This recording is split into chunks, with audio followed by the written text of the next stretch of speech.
Hello hello hello hello hello hello hello good morning good morning good morning good morning good morning hello hello hello hello hello hello hello hello how are you all how are you all how are you all all good शानदार जबरदस्त जिंदाबाद। बहुत अच्छी बात है, बहुत अच्छी बात है, बहुत ही अच्छी बात है। आज आप मुंबई नहीं गए क्यों? आज मुंबई क्यों जाना था? ऐसा क्या है मुंबई में?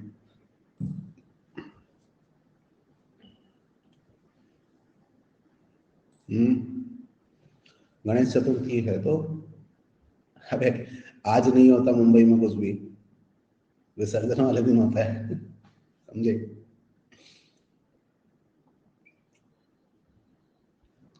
हम्म, चलिए तो पंचायती अगर पूरी हो गई हो तो पढ़ाई की तरफ आगे बढ़े हम लोग।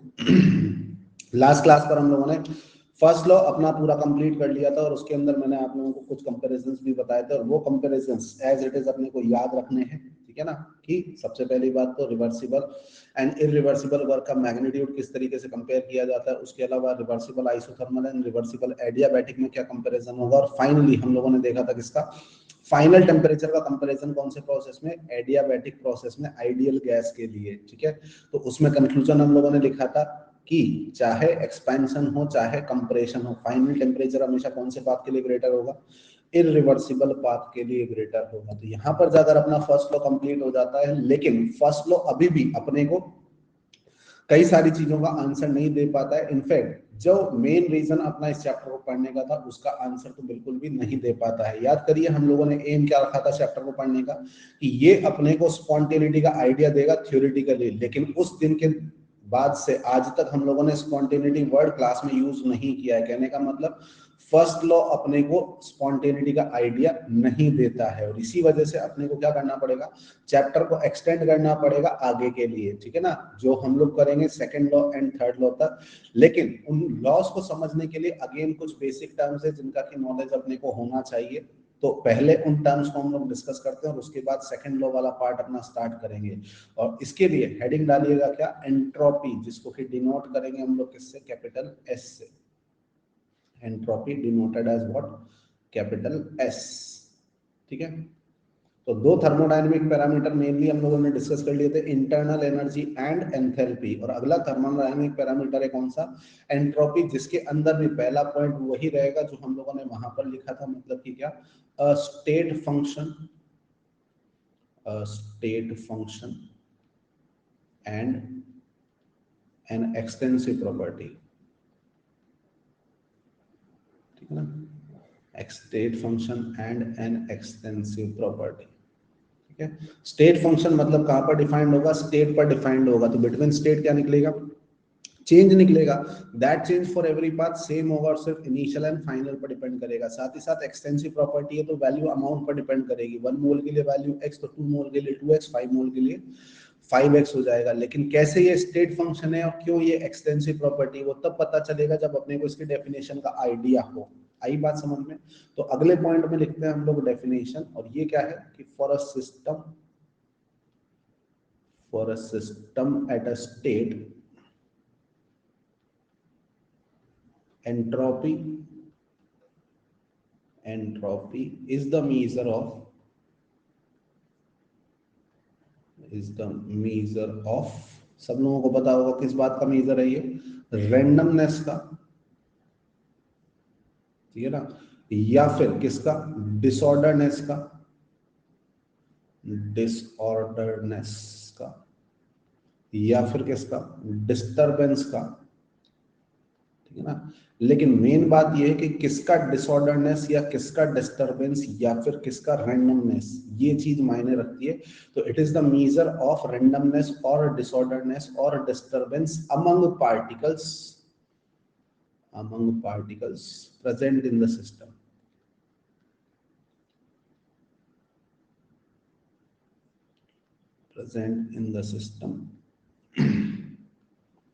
और किस तरीके से, फॉलोइंग।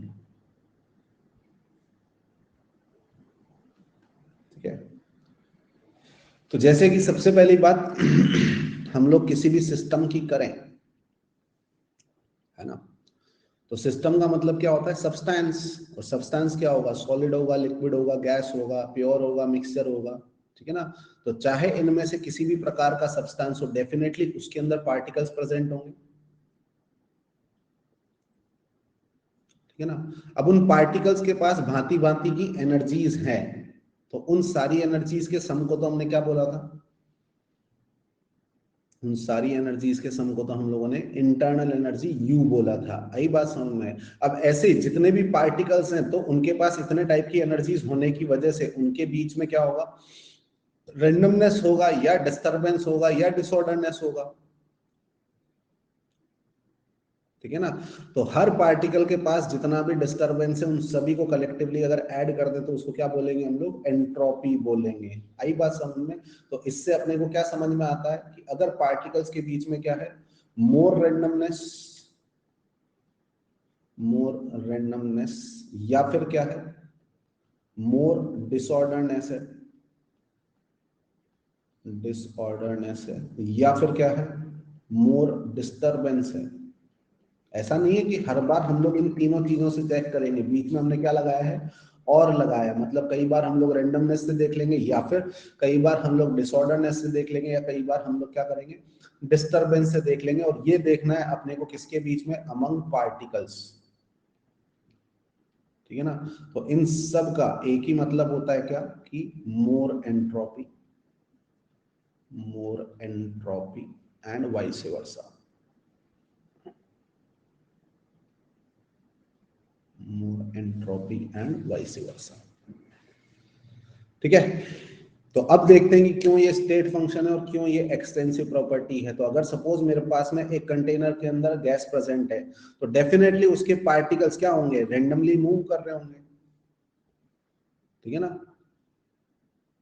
अपने को पता है हर पार्टिकल के पास रेंडमनेस होगी, तो उस पूरे सिस्टम में रेंडमनेस है, तो हम लोग बोल सकते हैं कि entropy can be defined at a state, ठीक है ना। कैलकुलेट कर पाएंगे नहीं कर पाएंगे वो बात की बात है, डिफाइन तो कर पा रहे हैं। अपने को डेफिनेटली पता है कि सबके पास कुछ ना कुछ रेंडमनेस या डिसऑर्डरनेस या डिस्टर्बेंस तो होगा ही होगा।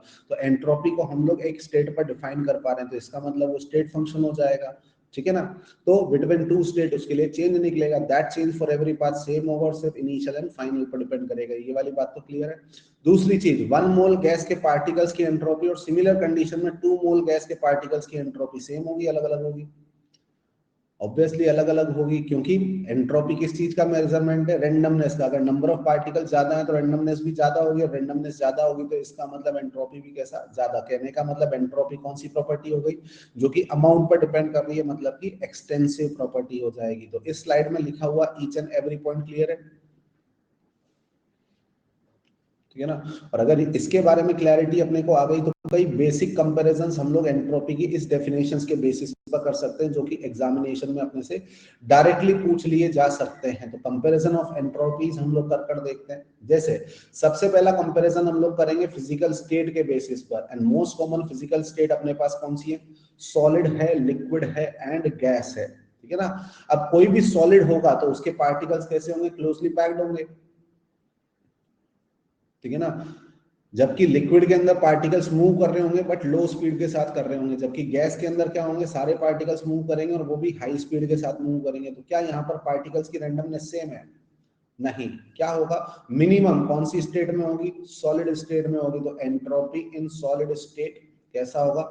लीस्ट होगा। उसके बाद में एंट्रोपी इन लिक्विड स्टेट, और इनके कंपैरिजन में गैस का एंट्रोपी ना सिर्फ ज्यादा बल्कि कैसा होता है? बहुत बहुत ज्यादा होगा, ठीक है। कहने का मतलब हम लोग गैस के कंपैरिजन में सॉलिड या लिक्विड की एंट्रोपी को नेग्लेक्ट भी कर पाएंगे। आई बात समझ में? है ना। दूसरी चीज हम लोग बात करते हैं किसी भी एक पर्टिकुलर सब्सटेंस के लिए कि वो प्योर फॉर्म में प्रेजेंट है और या फिर किसी और के साथ मिक्सचर फॉर्म में प्रेजेंट है। जैसे कि सपोज मैंने क्या किया, 1 मोल प्योर NaCl ले लिया, ठीक है ना। ऑब्वियस ही बात है वो सॉलिड स्टेट के अंदर होगा। और दूसरे सैंपल में क्या किया, उतना ही 1 मोल NaCl लिया है, उसको 1 ग्लास पानी में डिसॉल्व कर दिया है, ठीक है ना। आप एंट्रोपी देख रहे हो सिर्फ 1 मोल NaCl पार्टिकल्स की, तो यहाँ पर 1 मोल NaCl पार्टिकल्स क्लोजली पैक्ड हैं, जबकि जब आपने सोल्यूशन बना दिया तो वहां पर क्या कर रहे हैं? वो मूव कर रहे हैं, क्योंकि होमोजीनियस मिक्सचर बन जाएगा, ठीक है ना, तो वहां पर उनका डिस्टर्बेंस क्या कर जाएगा, इंक्रीज कर जाएगा। तो ऑब्वियस सी बात है कि मिक्सचर फॉर्म में एंट्रोपी कैसी होगी, ज्यादा रहेगी। ठीक है ना। सॉलिड्स की हम लोग बात करें, काफी सारे लोगों ने सॉलिड स्टेट पढ़ भी लिया है, तो दो टाइप के सॉलिड थे अपने पास, कौन कौन से, क्रिस्टलाइन एंड अमोर्फस सॉलिड्स थे।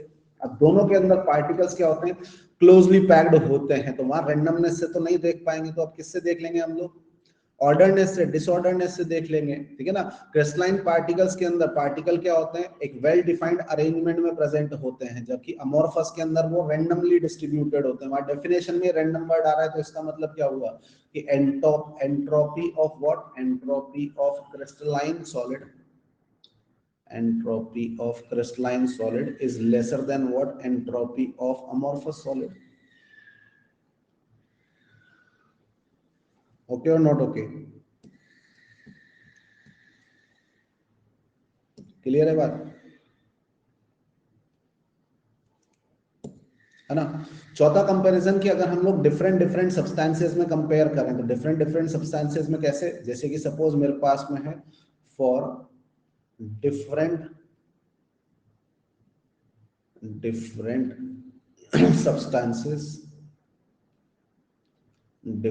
substances made of similar elements,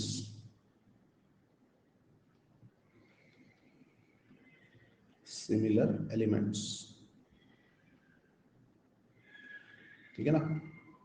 अगर हम लोग क्या कर रहे हैं, अलग अलग सब्सटेंस की बात कर रहे हैं जो कि सिमिलर एलिमेंट से बने हों, तो उनमें क्राइटेरिया क्या हो जाएगा। सबसे पहली बात तो जब भी कभी आप किसी एक बेसिस पर कंपैरिजन करते हैं, तो बाकी सारी कंडीशंस को कैसा लेकर चलेंगे, सेम लेकर चलेंगे। जैसे यहाँ पर भी आप कंपेयर कर रहे थे, तो क्या किया था, अमाउंट को हम लोगों ने सेम ले लिया, यहाँ पर सिर्फ फिजिकल स्टेट के बेसिस पर कंपेयर कर रहे हैं, यहाँ पर भी सिर्फ फिजिकल, यहाँ पर प्योर और मिक्सचर के बेसिस पर कंपेयर कर रहे हैं, यहाँ पर क्या कर रहे हैं, अगेन उसके टाइप के बेसिस पर कंपेयर कर रहे हैं। तो यहाँ पर क्या हो रहा है, डिफरेंट सब्सटेंसेस में कंपेयर कर रहे हैं, तो बाकी सारी चीजें कैसी लेंगे, सेम, मतलब सबकी अमाउंट सेम लेंगे, प्रेशर सेम लेंगे, टेम्परेचर सेम लेंगे। तो यहाँ पर देखो क्राइटेरिया क्या हो जाएगा, एक जैसे एलिमेंट से मिलकर अगर अलग अलग टाइप के सब्सटेंस बनते हैं,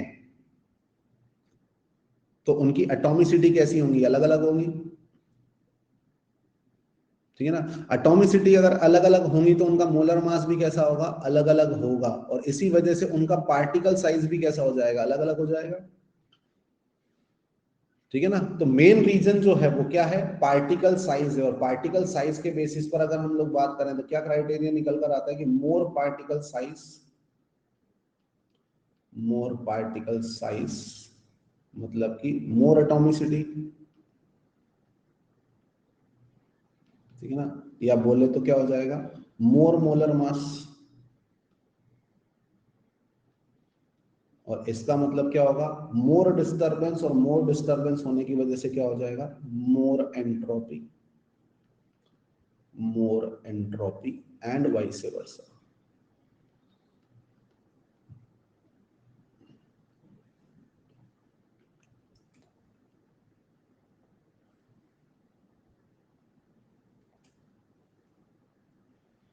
ठीक है ना। जैसे कि अगर मैं कंपेयर कर रहा हूं किसको, O को, O2 को एंड O3 को, तो सबसे पहली बात, इनकी एंट्रोपी को कंपेयर करने के लिए मुझे क्या करना पड़ेगा, बाकी सारी कंडीशन सेम लेनी पड़ेगी। जैसे अमाउंट में सबकी 1 मोल ले लेता हूं, ठीक है ना।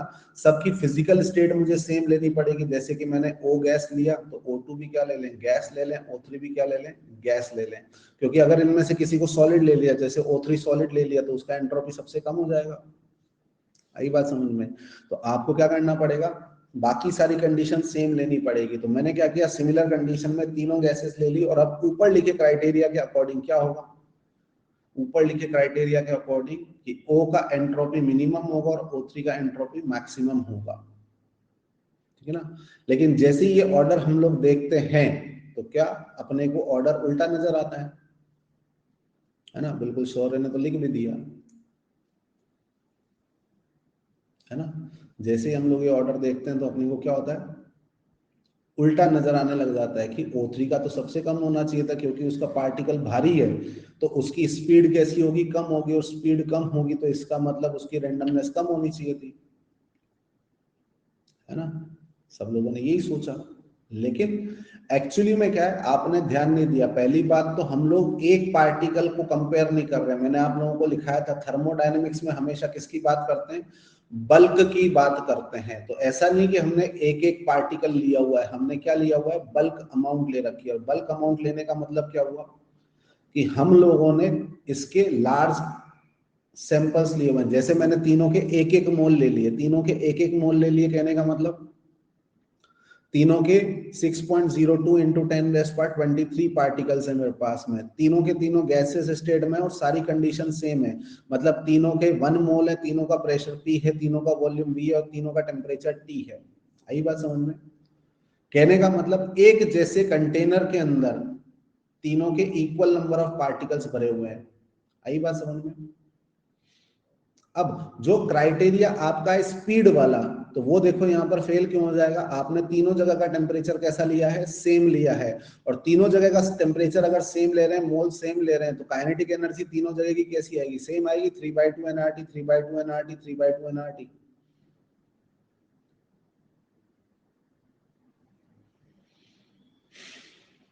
ठीक है ना? तो वो स्पीड वाला तो फंडा फेल हो गया, क्योंकि तीनों जगह की टोटल काइनेटिक एनर्जी कैसी आ रही है, सेम आ रही है।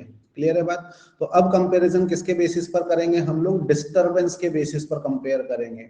आप सोचिए, इस पहले सैंपल में O गैस भरी हुई है जिसका पार्टिकल साइज मिनिमम है, दूसरे सैंपल में O2 भरी हुई है जिसका पार्टिकल साइज थोड़ा बड़ा है, और तीसरे सैंपल में O3 भरी हुई है जिसका पार्टिकल साइज सबसे बड़ा है। और तीनों जगह पर नंबर ऑफ पार्टिकल्स कैसे हैं, सेम।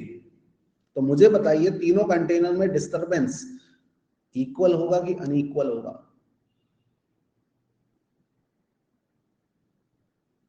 तीनों में जो डिस्टरबेंस है वो कैसा होगा, अनइक्वल होगा। सबसे ज्यादा डिस्टरबेंस कौन से वाले में होगा, फर्स्ट में, सेकंड में या थर्ड में? थर्ड वाले में होगा।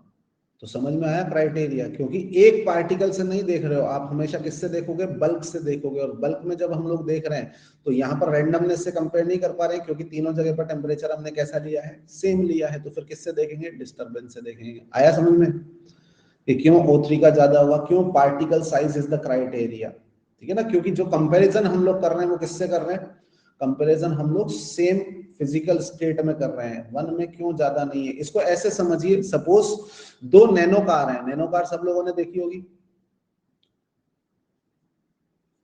ठीक है ना?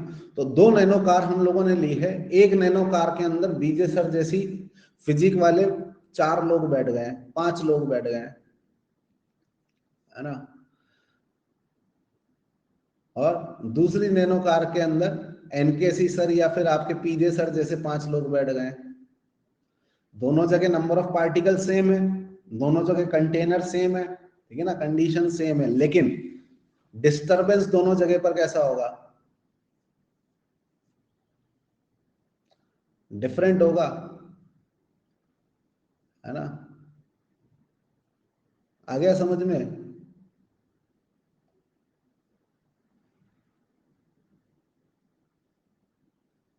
ठीक है ना?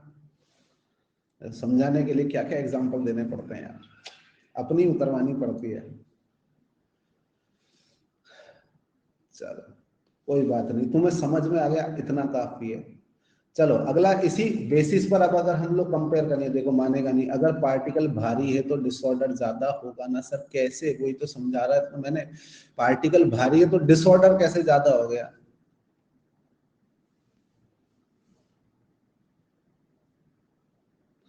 पहली बात तो डिसऑर्डर नहीं, तो रैंडम की बात कर रहा है, तो वो तो मैंने समझा दिया ना बेटा। ऐसा थोड़ा है कि यहाँ पर टोटल काइनेटिक, तू सिर्फ एक पार्टिकल देख रहा है। मैं क्या कह रहा हूँ, तेरे को पूरे सैंपल का देखना है।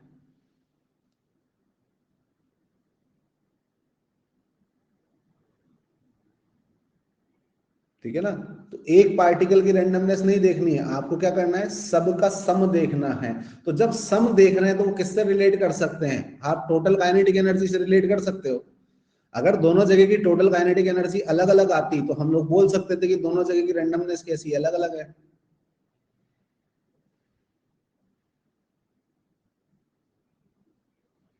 अरे जिसका डाउट था उसको बोलने दो, कश्यप को। क्या काइनेटिक एनर्जी स्पीड से रिलेटेड होती है?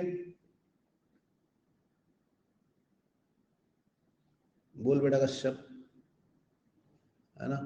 काइनेटिक एनर्जी स्पीड से रिलेटेड होती है, ये बात तो समझ में आया तेरे को, चलो ये यहाँ तक तो समझ में आया। अब अगर मैं बोल रहा हूँ टोटल काइनेटिक एनर्जी, मतलब हर पार्टिकल की इंडिविजुअल काइनेटिक एनर्जीज हमने निकाली और सबका सम कर दिया, वो क्या कहलाएगा? Total kinetic energy. वो तीनों सैंपल के लिए बराबर आ रही है, वो तीनों सैंपल्स के लिए बराबर आ रही है। तो इसका मतलब क्या बोल सकते हैं हम लोग कि तीनों जगह पर जो रेंडमनेस है वो कैसी है? बराबर सी है,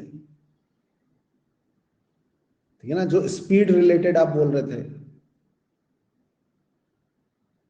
आई बात समझ में? तो मैंने क्या बोला आपको कि आप इनमें से किसी एक चीज से कंपेयर करते हैं, ऐसा नहीं कि आप हमेशा तीनों चीजें लगाने लग जाओगे, रेंडमनेस भी देख रहे हैं, डिसऑर्डरनेस भी देख रहे हैं, डिस्टर्बेंस भी देख रहे हैं, ठीक है? चलिए, तो इसी बेसिस पर अगर हम लोग बात करें CO gas and CO2 gas, तो CO gas and CO2 gas में से किसकी एंट्रोपी ज्यादा होनी चाहिए? CO2 गैस की एंट्रोपी ज्यादा होना चाहिए। इसी तरीके से सपोज मेरे पास में है H2O liquid and H2O2 liquid, तो इसमें से क्या हो जाएगा? H2O2 लिक्विड की एंट्रोपी ज्यादा होगी, लेकिन वहीं अगर मैंने ले लिया क्या, H2O gas and H2O2 liquid, तो अब गैस चाहे कोई सी भी हो, वो हर सॉलिड या लिक्विड से तो एंट्रोपी कैसी रखेगी? ज्यादा ही रखेगी, ठीक है ना? तो क्राइटेरिया समझ में आ गया अपने को, पक्की बात, ठीक है ना? चलिए, इसी तरीके से एक और कंपैरिजन अपने से पूछा जाता है, इनफैक्ट सबसे ज्यादा जो पूछा जाता है अपने से वही वाला कंपैरिजन पूछा जाता है, और वो कंपैरिजन होता है किसके लिए? For chemical reactions and phase transitions के लिए, है ना? तो फॉर केमिकल रिएक्शन, और वो केमिकल रिएक्शंस जिसके अंदर क्या प्रेजेंट हो? इन्वॉल्विंग गैसेस,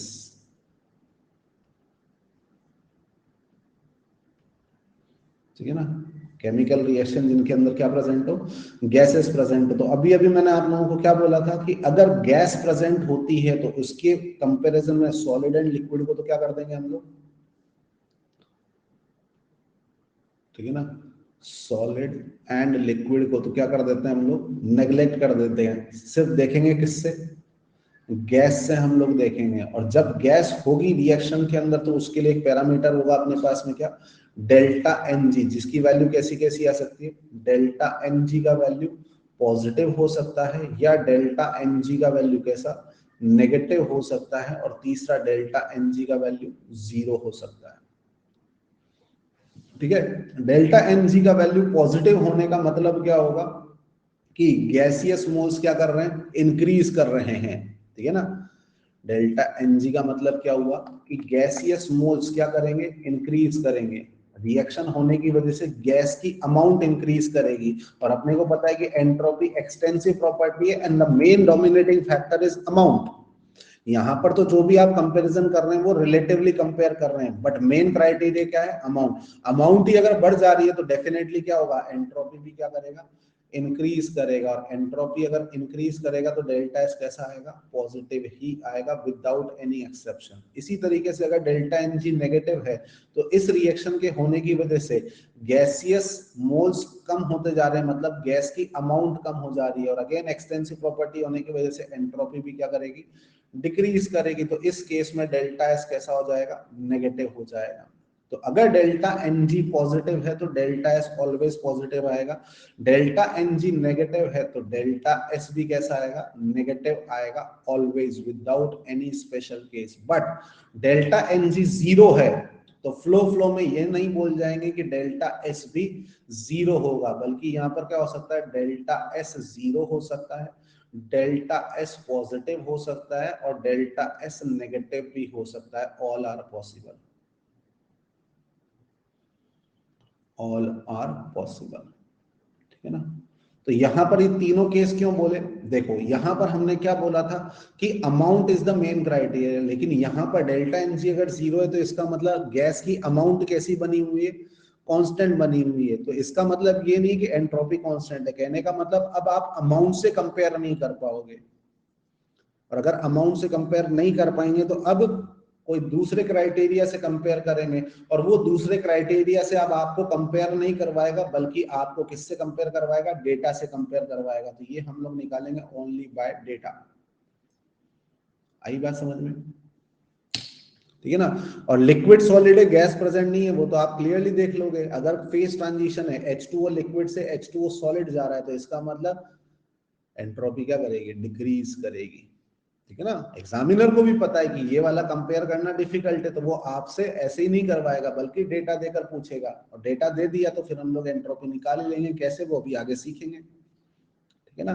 तो इस तरीके से बेसिक कंपैरिजन ऑफ एंट्रोपी अपने से पूछे जाते हैं। और जैसा मैंने बोला, सबसे ज्यादा तो ये रिएक्शन वाला काम आता है, तो ये याद रखिएगा।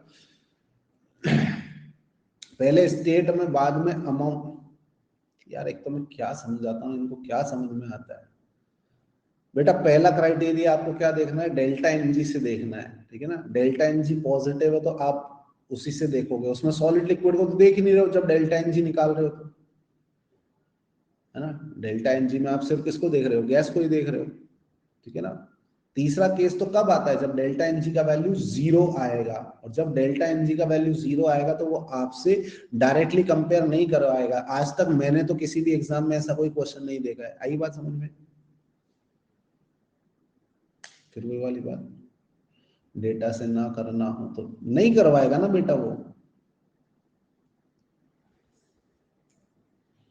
है ना। क्योंकि आप जो ऑर्डर निकाले हो ये कि नहीं सर हमें आपने ये सिखाया तो सही, ये सब हमने कैसे निकाले हैं? 1 मोल अमाउंट के लिए सिखाए गए हैं। ठीक है ना।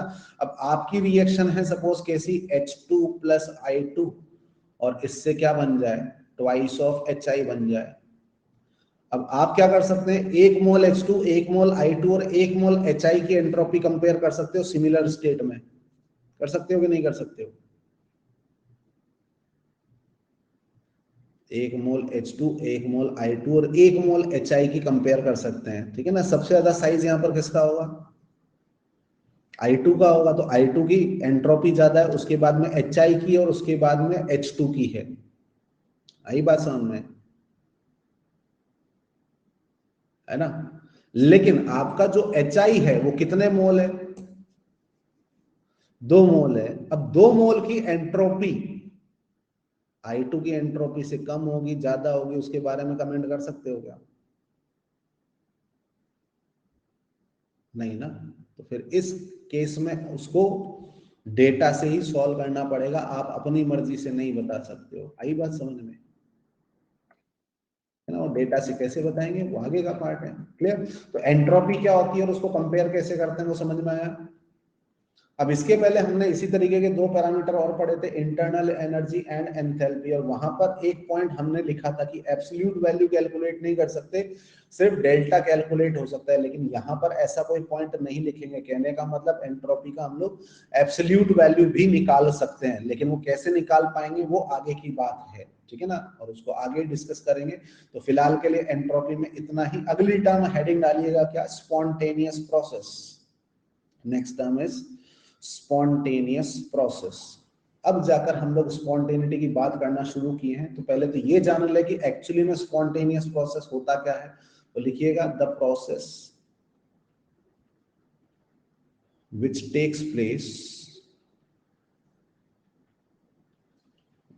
takes place on its own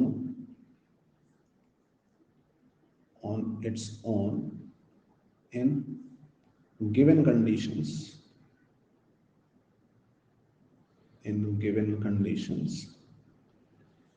without any need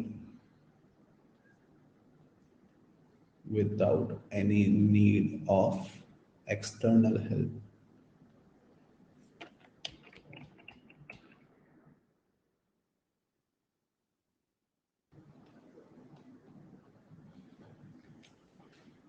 ठीक है। ऐसा प्रोसेस जो कि गिवन कंडीशंस में अपने आप हो जाए। ऑन इट्स ओन बोलने का मतलब अपने आप हो जाए।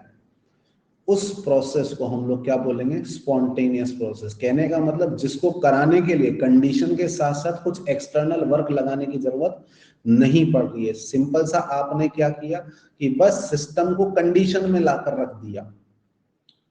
ठीक है ना। जैसे कि सपोज अपने पास में है मिक्सिंग ऑफ गैसेस। तो उसके लिए आपको सिर्फ क्या करना है, गैसेस को एक दूसरे के कांटेक्ट में लेकर आना है, ठीक है ना, और उसके बाद बाकी का काम वो अपने आप खुद से कर लेंगी,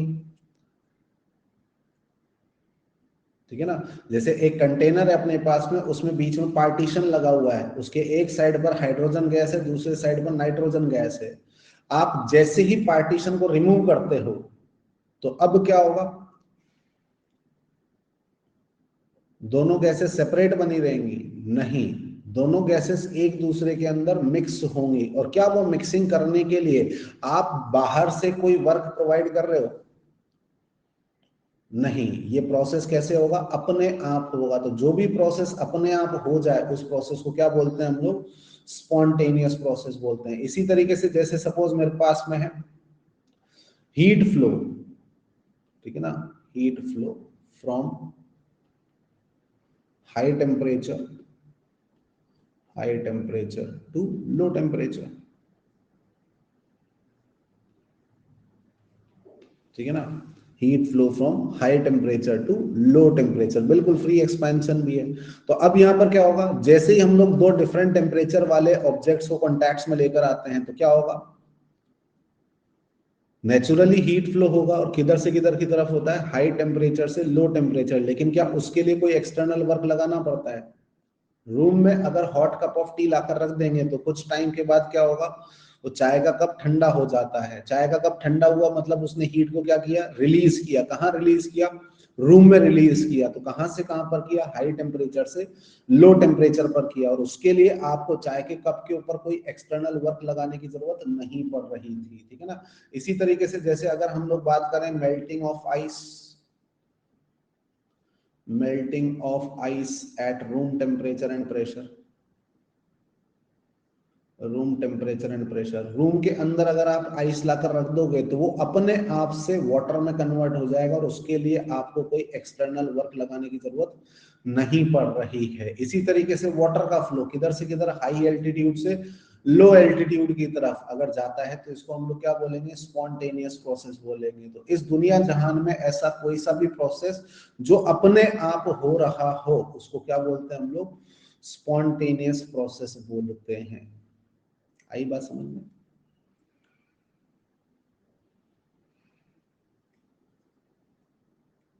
ठीक है ना, ऑल नेचुरल प्रोसेसेस, बिल्कुल। एजिंग, हाँ, सारे के सारे प्रोसेस कैसे हैं, स्पॉन्टेनियस प्रोसेस हैं, ठीक है ना। तो इसका उल्टा क्या हो जाएगा, नॉन स्पॉन्टेनियस प्रोसेस। अगर स्पॉन्टेनियस पढ़ना है तो नॉन स्पॉन्टेनियस के बारे में भी क्लैरिटी होना चाहिए। और नॉन स्पॉन्टेनियस प्रोसेस का मतलब क्या, जो नहीं होगा, बताइए, बोलिए। Non spontaneous process must not be miss interpreted, कि वो नहीं होगा, नहीं हो तो सकता है लेकिन अपने आप से नहीं हो सकता है। मतलब अगर नॉन स्पॉन्टेनियस प्रोसेस करवाना है तो उसके लिए कुछ ना कुछ एक्सटर्नल हेल्प की जरूरत पड़ेगी, ठीक है ना। A non spontaneous process, non spontaneous process can not take place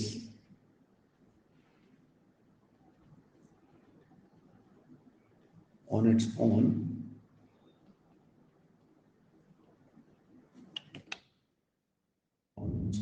but can be done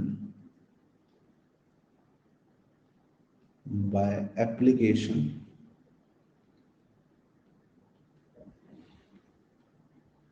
of external help।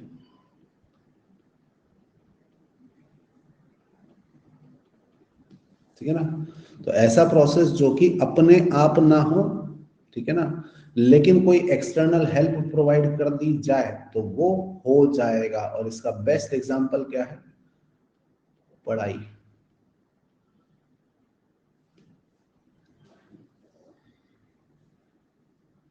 है ना। इतना सच भी नहीं बोलना था, है ना।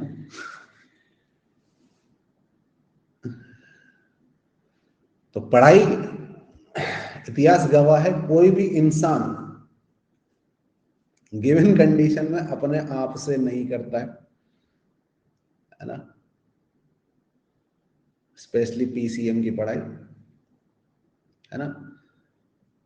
लेकिन सबको कुछ ना कुछ एक्सटर्नल हेल्प मिली हुई है, तो ना चाहते हुए भी पढ़ाई जैसा नॉन स्पॉन्टेनियस प्रोसेस हो रहा है।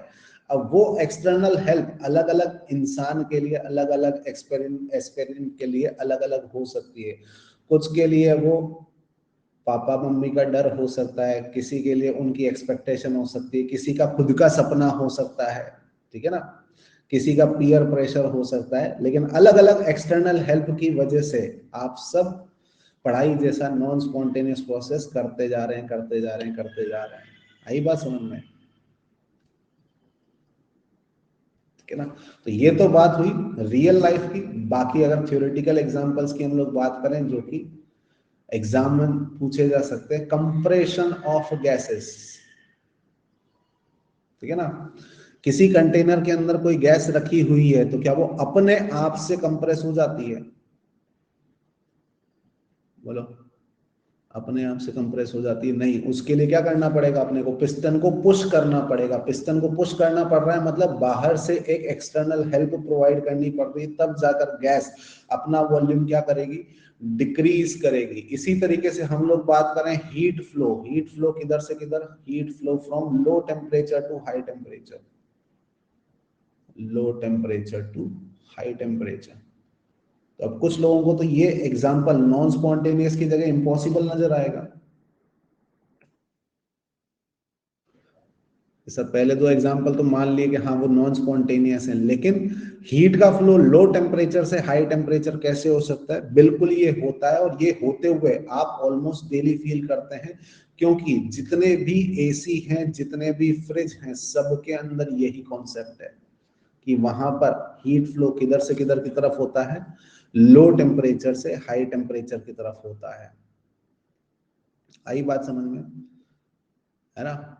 क्योंकि जैसे अगर हम लोग बात करें एसी का, तो दो टाइप के एसी होते हैं, split AC and window AC, ठीक है ना।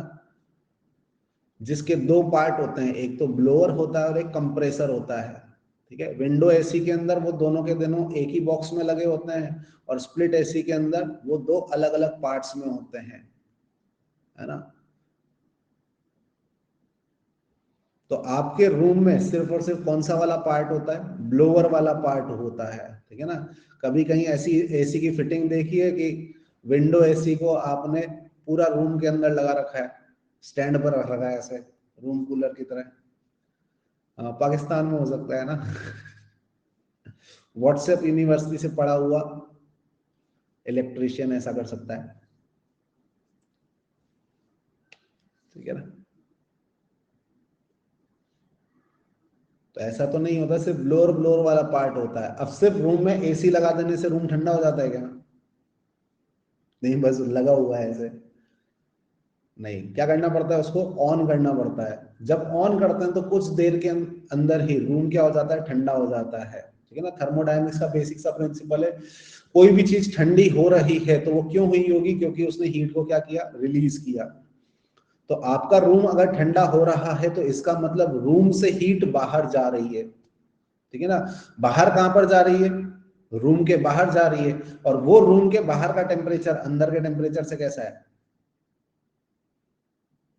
बाहर का टेम्परेचर कैसा है? ज्यादा है। तो इसका मतलब जो एसी है वो क्या कर रहा है? लो टेम्परेचर से हाई टेम्परेचर की तरफ हीट सप्लाई कर रहा है, जो कि एक ड्रास्टिक नॉन स्पॉन्टेनियस प्रोसेस है। तो इसको करवाने के लिए लगाया जाने वाला एक्सटर्नल वर्क भी बहुत ज्यादा होना चाहिए, है ना। और इसी वजह से एसी के बिल ज्यादा आते हैं। आई बात समझ में, है ना।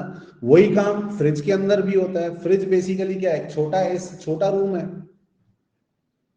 फ्रिज के अंदर भी एकदम सेम मैकेनिज्म होती है, बस वहां पर रूम साइज कैसा होता है? छोटा होता है, तो उसका कंप्रेसर भी कैसा लगा लेते हैं? छोटा लगाते हैं, ठीक है ना। वाटर का फ्लो लो एल्टीट्यूड से हाई एल्टीट्यूड होता है कि नहीं होता? वाटर का फ्लो लो एल्टीट्यूड से हाई एल्टीट्यूड हो सकता है, अपने आप नहीं होगा, लेकिन अगर हम लोग पंप लगा देते हैं, मोटर पंप लगा देते हैं, तो उसकी वजह से डेफिनेटली होता है। लगभग हर घर के अंदर होता है, पानी नीचे से ऊपर चढ़ाया ही जाता है, क्योंकि सबके घर की पानी की टंकी ऊपर ही होती है। आई बात समझ में, ठीक है ना। तो वहां पर भी क्या कर रहे हैं, एक ड्रास्टिक नॉन स्पॉन्टेनियस प्रोसेस करवाते हैं, इसी वजह से पंप का जो कंजम्पशन है इलेक्ट्रिसिटी का वो भी कैसा होता है, ज्यादा होता है। तो ये सारे के सारे कौन से प्रोसेस होते हैं, नॉन स्पॉन्टेनियस प्रोसेस, जो अपने आप नहीं होंगे, ठीक है ना। लेकिन अगर आप एक्सटर्नल हेल्प प्रोवाइड कर दोगे तो फिर वो प्रोसेस भी होने लग जाएंगे। मतलब जैसे ही आपने एक्सटर्नल हेल्प प्रोवाइड करी, आपका नॉन स्पॉन्टेनियस प्रोसेस अब कौन सा बन जाएगा, बोलो, स्पॉन्टेनियस बन जाएगा। आई बात समझ में, क्लियर। चलिए, तो ये कुछ टर्म्स थी जिनका नॉलेज होना अपने को जरूरी था to understand the next law of thermodynamics, जिसका की नाम क्या है, सेकंड लॉ ऑफ थर्मोडायनेमिक्स। तो अब वक्त आ गया कि जब आप हेडिंग डालें सेकंड लॉ ऑफ थर्मोडायनेमिक्स, और इसके स्टेटमेंट्स हम लोग लिखेंगे, ठीक है ना।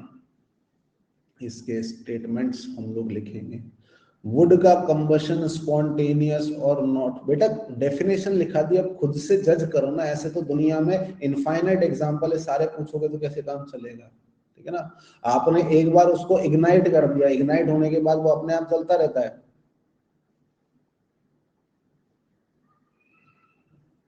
जलता है कि नहीं जलता, इग्नाइट तो करना पड़ेगा ना। अगर चाय को मुझे ठंडा करना है तो उसको रूम में तो लाकर रखना पड़ेगा, कंडीशन में तो लाकर रखना पड़ेगा ना आपको, समझे। ऐसा थोड़ा है कि आप एसी को बस एक बार स्टार्ट कर दिए और फिर बंद कर दिए तो रूम ठंडा हो जाएगा, ऐसा ऐसा होता है क्या, नहीं ना। अगर आपको कंटिन्यूअसली कूलिंग चाहिए तो उसके लिए कंटिन्यूअस चला कर रखना पड़ेगा, ठीक है ना। तो अगर आपको वुड को जलाए रखने के लिए आग लगाए रखनी पड़ रही है तो इसका मतलब वो नॉन स्पॉन्टेनियस है, ठीक है ना। इग्निशन करने को एक्सटर्नल हेल्प मत मानिए, समझे।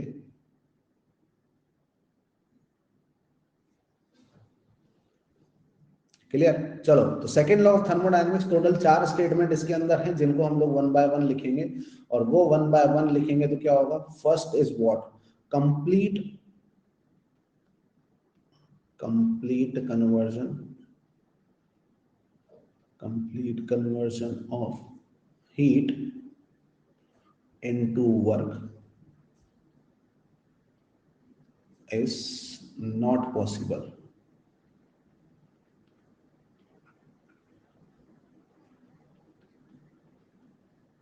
ठीक है।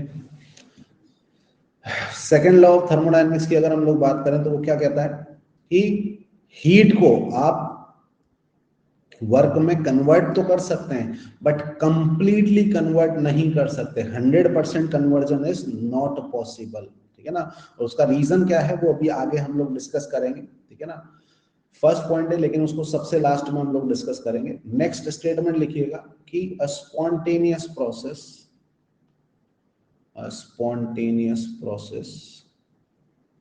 cannot proceed in a reverse direction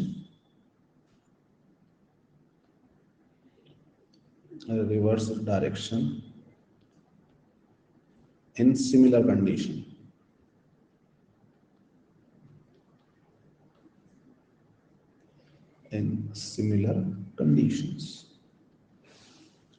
कहने का मतलब अगर कोई प्रोसेस एक डायरेक्शन में स्पॉन्टेनियस है तो उन्हीं कंडीशन में बैकवर्ड डायरेक्शन स्पॉन्टेनियस नहीं होती है।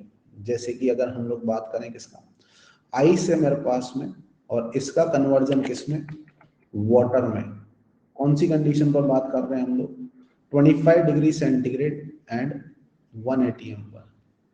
तो इस कंडीशन में ये प्रोसेस कैसा है, इस कंडीशन में ये वाला प्रोसेस स्पॉन्टेनियस है, अपने को पता है।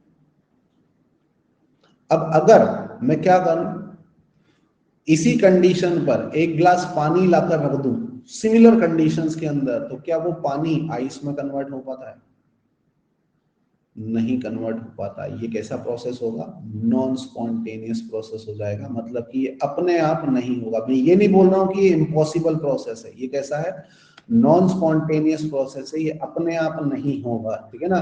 हो सकता है कि आप कंडीशंस को चेंज करो और ये हो जाए, कुछ एक्सटर्नल वर्क लगाएं और ये प्रोसेस हो जाए, लेकिन अपने आप से तो नहीं होगा। क्लियर है बात?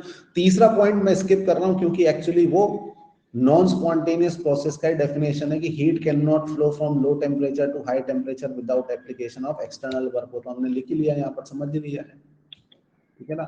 तो उसको स्किप कर देते हैं, सीधा अगला पॉइंट लिखते हैं, which is the most useful statement of second law, क्योंकि यहां से इस चैप्टर को पढ़ने का मकसद अपना पूरा हो जाता है। तो अगला पॉइंट लिखने उसके ऊपर स्टार लग लेंगे, ठीक है ना? आओ पीपी करें। कितना टाइम लगता है बेटा ये बनाने में?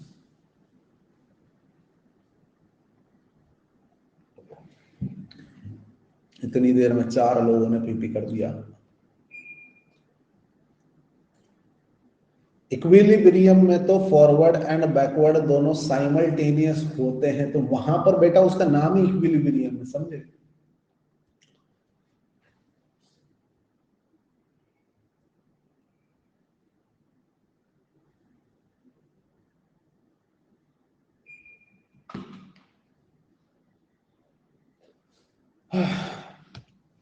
चलिए अगला स्टेटमेंट लिखते हैं हम लोग, और अगला स्टेटमेंट क्या है, लिखिएगा कि during a spontaneous process, during a spontaneous, during a spontaneous process, the entropy, और आप लोगों को सबको पता होगा कि स्पॉन्टेनियस प्रोसेस में एंट्रोपी क्या करती है, इंक्रीज करती है, लेकिन आधे लोगों को तो यही पता है कि बस एंट्रोपी इंक्रीज करती है, और उससे वो मिसगाइड हो जाते हैं। किसकी एंट्रोपी इंक्रीज कर जाती है? सिस्टम की। लेकिन एक्चुअली में क्या होता है, सिस्टम की नहीं, सराउंडिंग की नहीं, बल्कि किसकी एंट्रोपी, यूनिवर्स की एंट्रोपी इंक्रीज करती है, increases, and at equilibrium it remains constant।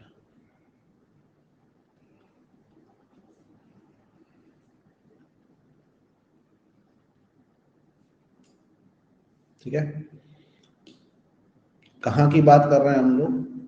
Spontaneous process, और उसमें क्या होगा, एंट्रोपी ऑफ यूनिवर्स इंक्रीज करता है,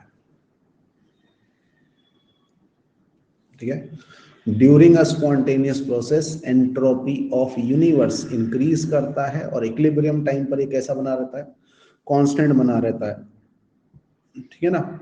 अब अगर ये स्टेटमेंट ट्रू है तो इससे अपने को स्पॉन्टेनिटी का क्राइटेरिया मिल जाएगा, ठीक है ना? और वो स्पॉन्टेनिटी का क्राइटेरिया क्या होगा कि फॉर स्पॉन्टेनिटी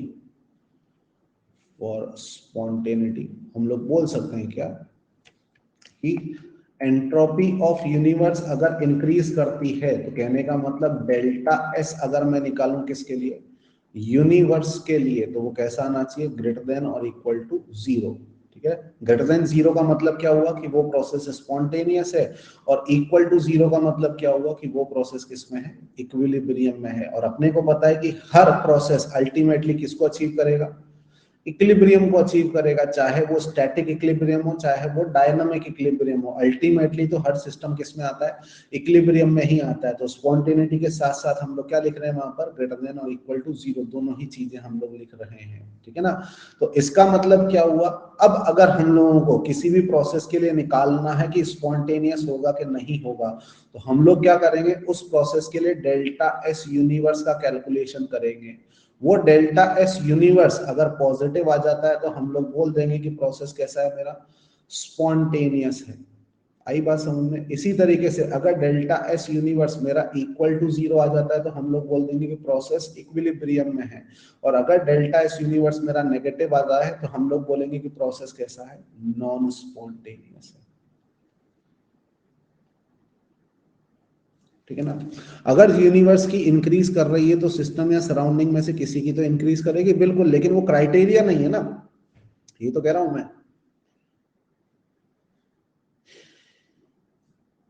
वो तो ऑब्वियस सी बात है कि उनमें से किसी ना किसी की इंक्रीज करेगी, और ऐसा नहीं हो सकता कि दोनों की इंक्रीज करे, ठीक है ना? ऐसा तो हो ही नहीं सकता। चलिए, तो स्पॉन्टेनिटी का क्राइटेरिया मेरे पास क्या निकल कर आया कि डेल्टा एस यूनिवर्स कैसा हो, पॉजिटिव हो। आई बात समझ में? ठीक है ना।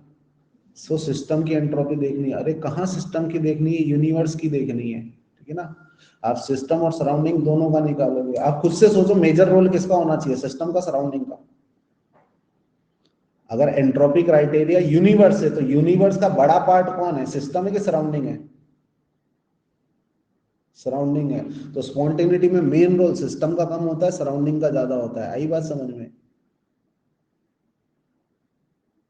और जबकि हम लोग सोचते एकदम उल्टा है। ठीक है ना।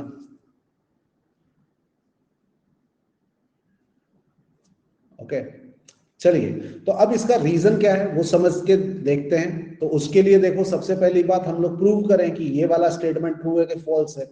और ये ट्रू या फॉल्स चेक करने के लिए हम लोग क्या करें, एक स्पॉन्टेनियस प्रोसेस परफॉर्म करा कर देख लेते हैं यूनिवर्स के अंदर। लेकिन यूनिवर्स जिसका कि साइज कैसा है, बहुत बड़ा है। यूनिवर्स जिसका कि साइज कैसा है, बहुत बड़ा है। और अगर बहुत बड़ा है तो उसके अंदर एंट्रोपी क्या कर रही होगी, हम लोग ऑब्जर्व नहीं कर पाएंगे। लेकिन हमने पहले ही लेक्चर के अंदर पढ़ा था क्या, कि यूनिवर्स किसका एग्जाम्पल है, आइसोलेटेड सिस्टम का एग्जाम्पल है। तो पूरे यूनिवर्स की जगह हम लोग किसमें देख लें, आइसोलेटेड सिस्टम में देख लें। ठीक है ना। तो मैं क्या करता हूं, मिक्सिंग ऑफ गैसेस करा कर देखता हूं। लिखने की जरूरत नहीं है, सिर्फ समझ लीजिए इसकी वैलिडिटी। तो मेरे पास में क्या है, एक आइसोलेटेड सिस्टम है।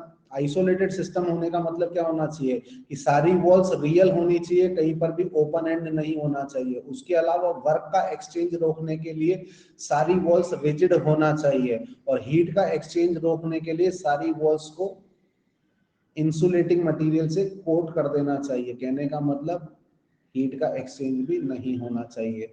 तो क्या ये एक आइसोलेटेड सिस्टम है? एंड अपने को पता है कि यूनिवर्स इसी का एग्जाम्पल है। ठीक है ना। अब इसके अंदर हम लोगों ने क्या किया है, एक पार्टीशन लगाया हुआ है। मान लेते हैं सेल्फ डीकंपोजिंग मटेरियल का यहां पर पार्टीशन लगा हुआ है। और इसके एक साइड पर क्या है, ए गैस है, और दूसरी साइड पर क्या है, बी गैस है। क्लियर है बात? अब कुछ टाइम के अंदर क्या होगा, ये पार्टीशन पूरा डिकम्पोज हो जाएगा। और जैसे ये पार्टीशन डिकम्पोज होगा, ए एंड बी गैसेस दोनों एक दूसरे के साथ कांटेक्ट में आएंगी। जब ये दोनों गैसेस एक दूसरे के साथ कांटेक्ट में आएंगी तो क्या होगा, क्या ये सेपरेट बनी रहेंगी? नहीं, बल्कि क्या होगा, A gas left to right travel करेगा and B gas right to left travel करेगा। आई बात समझ में? क्योंकि लेफ्ट साइड पर ए का प्रेशर है कुछ ना कुछ, और राइट साइड पर ए का प्रेशर है 0। तो ए अपने हाई से अपने लो तक जाएगा, और इसी तरीके से बी भी अपने हाई से अपने लो तक जाएगा। ये बात समझ में आती कि नहीं आती? अब इस प्रोसेस के अंदर अगर हम लोग देखें, तो यहां पर जब से मिक्सिंग होना स्टार्ट हुआ, मिक्सिंग कौन सा प्रोसेस है, स्पॉन्टेनियस प्रोसेस है। तो होगा क्या, ए अपने प्योर फॉर्म से किस में जा रहा है, मिक्सचर में जा रहा है। अभी अभी हम लोगों ने पढ़ा था प्योर और मिक्सचर में से किसकी एंट्रोपी ज्यादा होती है, मिक्सचर की। तो ए अगर अपने प्योर से मिक्सचर में जा रहा है तो ए की एंट्रोपी क्या करेगी, इंक्रीज करेगी। आई बात समझ में? इसी तरीके से बी अपने प्योर फॉर्म से मिक्सचर फॉर्म में जा रहा है तो बी की एंट्रोपी भी क्या करेगी, इंक्रीज करेगी। और अगर एस ए एस बी दोनों ही इंक्रीज कर रही है तो इसका मतलब एस किसका, आइसोलेटेड सिस्टम का क्या कर रही है, इंक्रीज कर रही है। आइसोलेटेड सिस्टम जो कि किसका एग्जांपल होता है, यूनिवर्स का। तो यूनिवर्स की एंट्रोपी इंक्रीज करती है कौन से प्रोसेस में, एक स्पॉन्टेनियस प्रोसेस में। तो क्या ये स्टेटमेंट ट्रू है?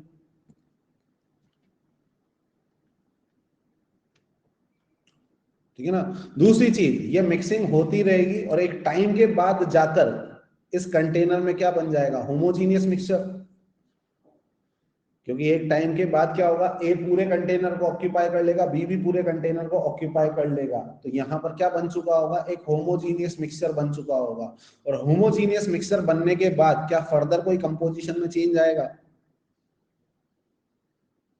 और फर्दर कोई कंपोजिशन में चेंज नहीं आ रहा है। तो इसका मतलब ए की रैंडमनेस कैसी हो चुकी है, कांस्टेंट हो चुकी है। बी की रैंडमनेस कैसी हो चुकी है, कांस्टेंट हो चुकी है। तो कहने का मतलब पूरे सिस्टम की रैंडमनेस कैसी हो चुकी है, कांस्टेंट हो चुकी है। क्योंकि क्या अचीव हो चुका था, इक्विलिब्रियम अचीव हो चुका था।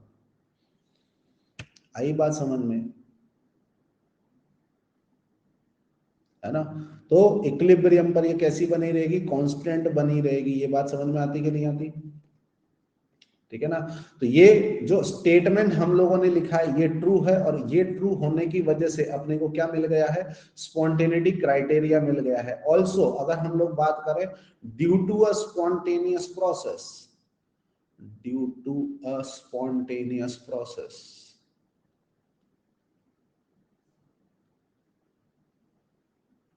अगर हम लोग बात करें वेरिएशन ऑफ एंट्रोपी का,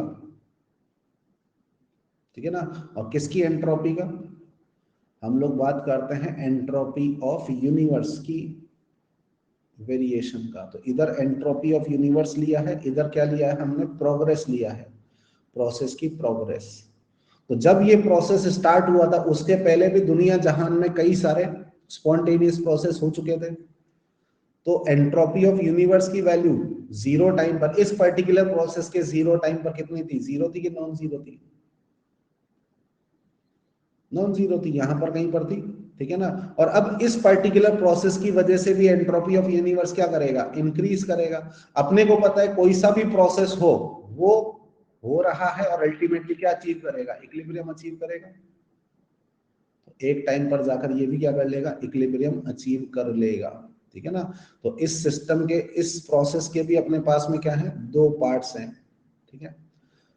जैसे यहां से यहां तक में मिक्सिंग हो रही है और यहां तक मिक्सिंग हो चुकी है, मतलब कि होमोजीनियस मिक्सर बन चुका है, ठीक है ना। तो इस वाले पार्ट में तो क्या बना हुआ है, इस वाले पार्ट में तो प्रोसेस स्पॉन्टेनियस है, स्पॉन्टेनियस, ठीक है ना। और इसमें क्या अचीव हो चुका है, इक्विलिब्रियम। और हर स्पॉन्टेनियस प्रोसेस के साथ ऐसा होगा कि कभी ना कभी तो इक्विलिब्रियम आएगा ही आएगा।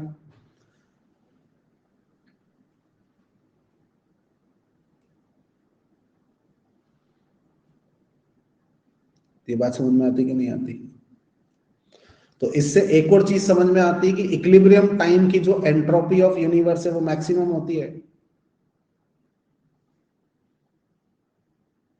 ठीक है ना। एक प्रोसेस की वजह से अगर हम लोग एंट्रोपी ऑफ यूनिवर्स की बात करें तो वो इक्विलिब्रियम टाइम की होती है जो कि मैक्सिमम होती है। तो लिख लीजिएगा कि entropy of universe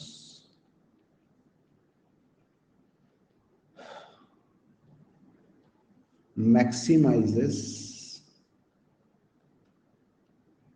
eight equilibrium. दिख भी रहा है वो अपने को,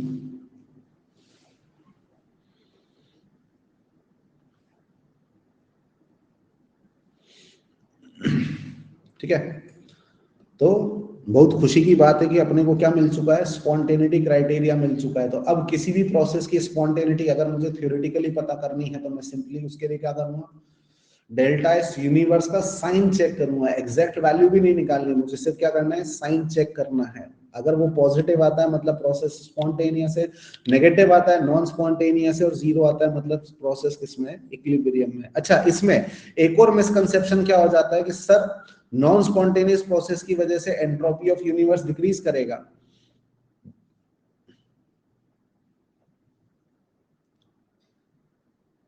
है ना। ये मिसकंसेप्शन हो जाता है जो वो कुछ लोगों को होगा, जिनका नाम मुझे पता है, ठीक है ना, जिसमें से एक का तो आएगा अफर्मेशन। नहीं, एंट्रोपी ऑफ यूनिवर्स डिक्रीज कब होता, मतलब डेल्टा एस नेगेटिव कब आता, जब ये नॉन स्पॉन्टेनियस प्रोसेस खुद से हो रहा होता, ठीक है ना। अगर ये प्रोसेस अपने आप होता तो इसकी वजह से एंट्रोपी ऑफ यूनिवर्स डिक्रीज करता। लेकिन क्या नॉन स्पॉन्टेनियस प्रोसेस अपने आप से होता है, नहीं होता है। लेकिन जैसे ही आपने एसी को ऑन किया तो आपने उस नॉन स्पॉन्टेनियस प्रोसेस के ऊपर एक एक्सटर्नल वर्क लगा दिया और उसको भी अब क्या बना दिया है, स्पॉन्टेनियस बना दिया है। मतलब जब एसी ऑन है तो इसकी वजह से एंट्रोपी ऑफ यूनिवर्स डिक्रीज नहीं कर रहा है, इसकी वजह से भी एंट्रोपी ऑफ यूनिवर्स क्या कर रहा है, इंक्रीज ही कर रहा है। आई बात समझ में।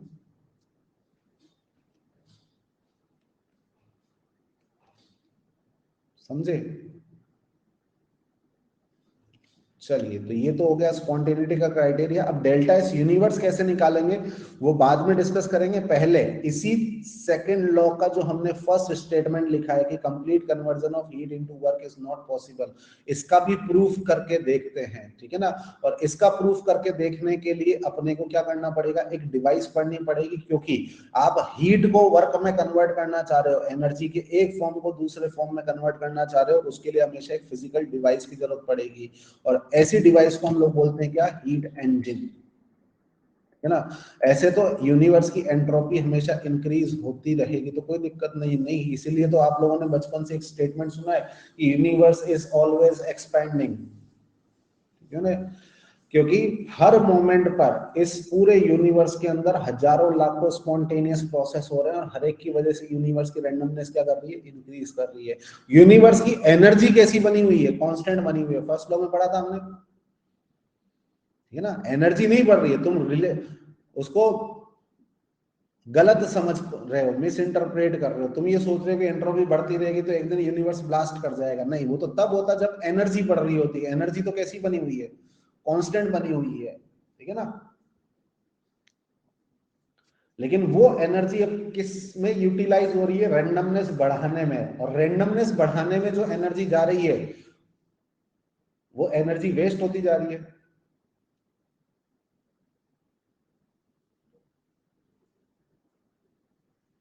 समझे, बेसिकली हो क्या रहा है, हम यूजफुल एनर्जी को वेस्ट एनर्जी में कन्वर्ट करते जा रहे हैं।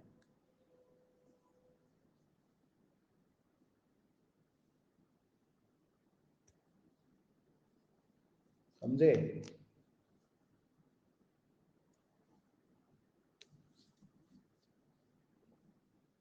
वाटर को कूल करके आइस बनेगा तो उसकी एंट्रोपी, तो बेटा वो तो सिस्टम की एंट्रोपी है ना। उस प्रोसेस में भी जब तुम निकालोगे यूनिवर्स की एंट्रोपी तो कैसी होगी, वो इंक्रीज ही करेगी। समझे, यहीं से देखो गड़बड़ करने लग गया, इसीलिए मैंने अंडरलाइन करवाया था। एंट्रोपी सिस्टम की नहीं देखनी है आपको, किसकी एंट्रोपी देखनी है, यूनिवर्स की एंट्रोपी देखनी है, ठीक है ना। चलिए, तो हेडिंग डालिएगा क्या, हीट इंजन। और हीट इंजन क्या होता है, एक डिवाइस होती है जो कि करती है, it converts heat into work, ठीक है। अपने को पता है कि एनर्जी एक फॉर्म से दूसरे फॉर्म में कन्वर्ट हो जाती है, लेकिन हमेशा इस कन्वर्जन के लिए आपको किसी ना किसी फिजिकल डिवाइस की जरूरत पड़ेगी। आई बात समझ में, डेट्स आ गई हैं, चलो बहुत अच्छी बात है, 24 से 1 फरवरी, चलो अच्छी बात है ना, कभी भी आने का चांस था। तब तक तो अपने सारे ड्रॉपर खत्म हो जाएंगे आई थिंक, है ना।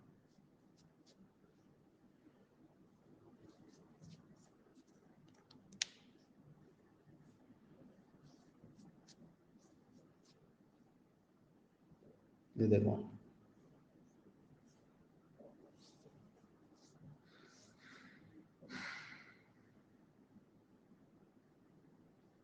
हाँ कर लो, पहले कर लो।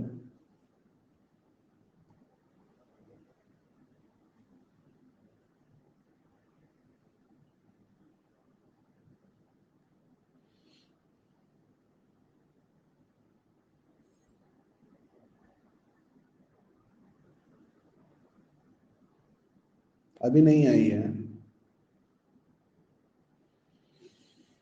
ना।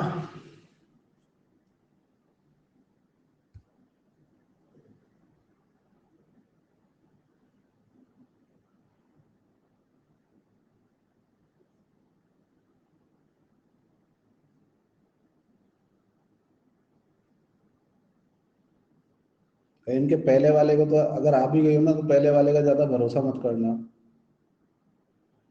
ये तुरंत से चेंज भी कर देते हैं ये।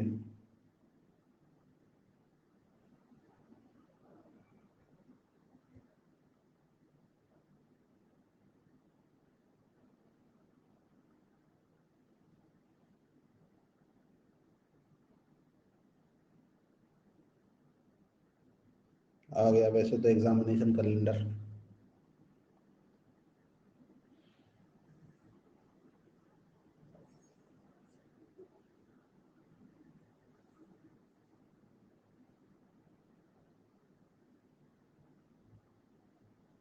हाँ, यूट्यूबर की इंट्रो भी बढ़ गई होगी इस टाइम।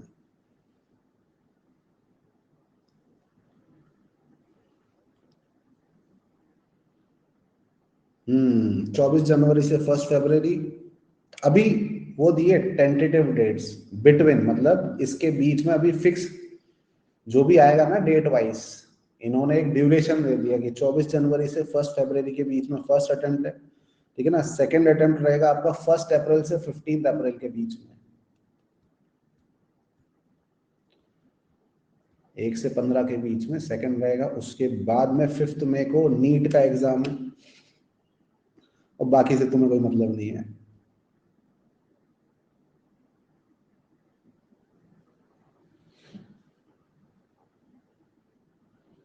मुझे तो नहीं मिल रहा बेटा, मैंने बता दिया, इतना ही तो काफी है।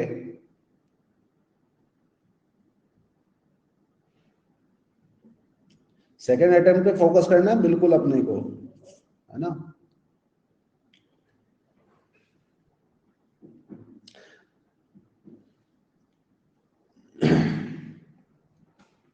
समझे।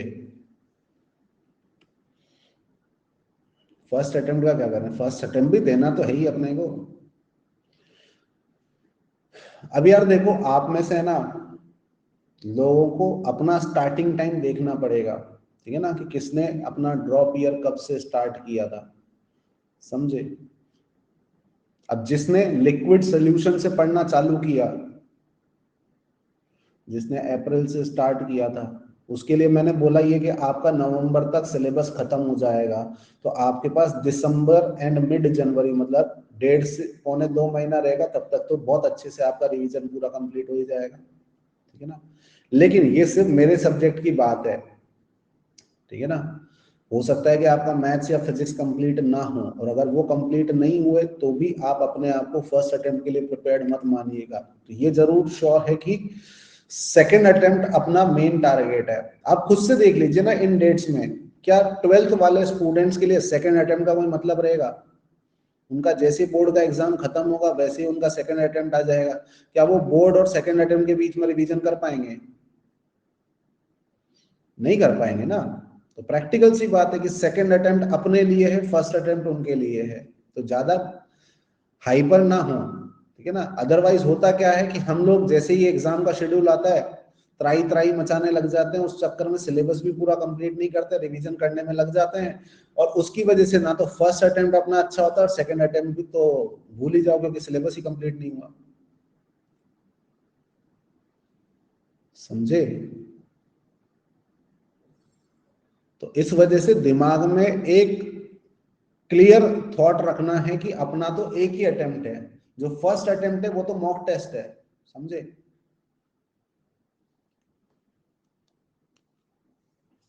है ना। बिल्कुल लास्ट ईयर की गलतियों से सीखना है ना अपने को।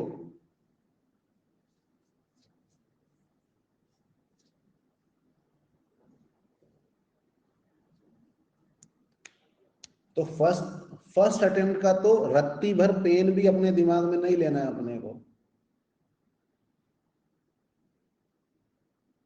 और इतना बड़ा महापाप तो बिल्कुल नहीं करना है कि फर्स्ट अटेम्प्ट के लिए आप अपना क्लास करना छोड़ दो और रिवीजन करना स्टार्ट कर दो। नहीं, अपना शेड्यूल बिल्कुल भी डिस्टर्ब नहीं करना है अपने को। सबसे मेन काम क्या है कि अपना करंट पोर्शन पहले तो निपटाते रहो, ठीक है ना। नहीं तो उस रिवीजन के चक्कर में तुम्हारा करंट खराब हो जाएगा। फर्स्ट अटेम्प्ट में आप चाहकर भी अच्छा परफॉर्म नहीं कर पाओगे, ठीक है ना। आप सोचोगे नहीं मैं उसमें 99.99% ले आऊं, बहुत रेयर है, ठीक है ना। लेकिन आप सेकेंड अटेम्प्ट के अंदर ला सकते हो, 100 भी ला सकते हो। उसके लिए क्या जरूरी है कि आपका पहली बात सिलेबस पूरा कंप्लीटेड हो, सिलेबस फिर पूरा रिवाइज्ड हो।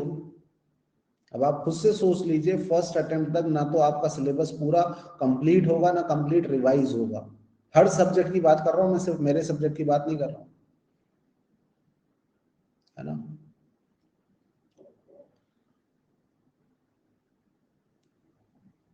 तो इस वजह से दिमाग में बिल्कुल भी लोड नहीं लेना है। जिसने लोड लिया वो निपट जाएगा। एक्चुअली देखो क्या होता है, जो लास्ट तक टिकता है ना वो निकल जाता है, ठीक है ना। जो बीच में हाइपर हो जाता है वो लटक जाता है। सब कुछ टिकने का गेम है, ठीक है ना। तो बस टिके रहो, समझे, अपनी प्रिपरेशन को डिस्टर्ब ना करो। क्लियर? बिल्कुल सर्वाइवल ऑफ द फिटेस्ट ही है सारा गेम।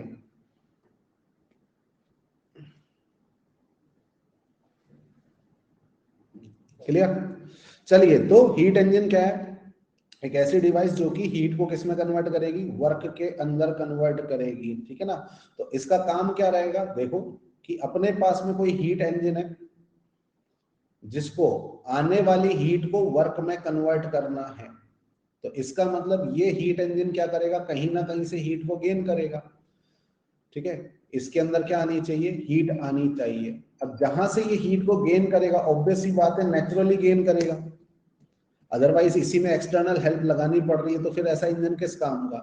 तो नेचुरल हीट गेन करने के लिए जहां से हीट आ रही है उसका टेम्परेचर इंजन के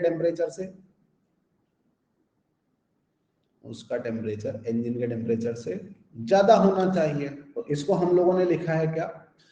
high temperature reservoir. High temperature reservoir, reservoir जिसका भी टेम्परेचर कैसा बना रहेगा? कांस्टेंट बना रहेगा। इसको बोलते हैं हम लोग क्या? सोर्स। क्यों? क्योंकि यहां से क्या करेगा? हीट इंजन सिस्टम हीट को गेन करेगा, और इसका टेम्परेचर मैं मान लेता हूं T2 केल्विन, जहां से ये सिस्टम क्या कर रहा है? Q2 हीट को गेन कर रहा है, और जैसे ही हीट को गेन करेगा उसको किस में कन्वर्ट करने लग जाएगा? वर्क में कन्वर्ट करने लग जाएगा। लेकिन साइमल्टेनियसली क्या होगा कि जैसे ये हीट इंजन हीट को एब्सॉर्ब करेगा, इसका टेम्परेचर क्या कर जाएगा? इसका टेम्परेचर इंक्रीज कर जाएगा। किसके रेस्पेक्ट में? सराउंडिंग के रेस्पेक्ट में। किसके रेस्पेक्ट में?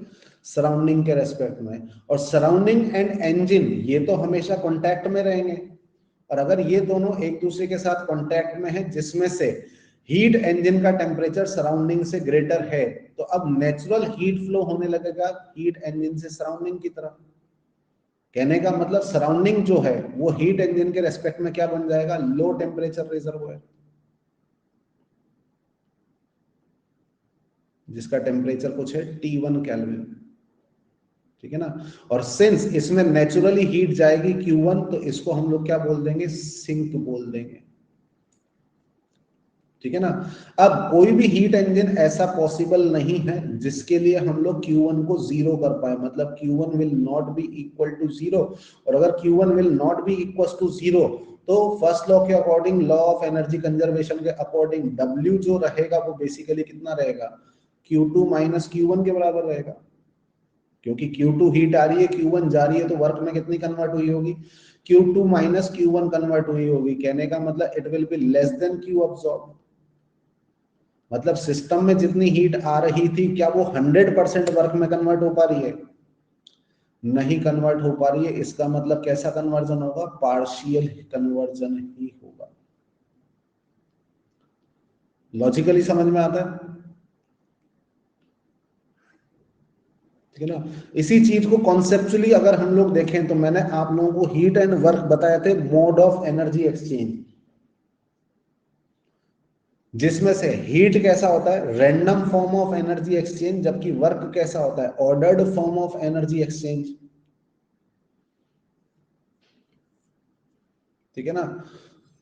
तो इसका मतलब क्या है कि आप ऑर्डर्ड को रैंडम में कन्वर्ट कर सकते हो 100%, बट रैंडम को 100% ऑर्डर में कन्वर्ट नहीं कर सकते हो।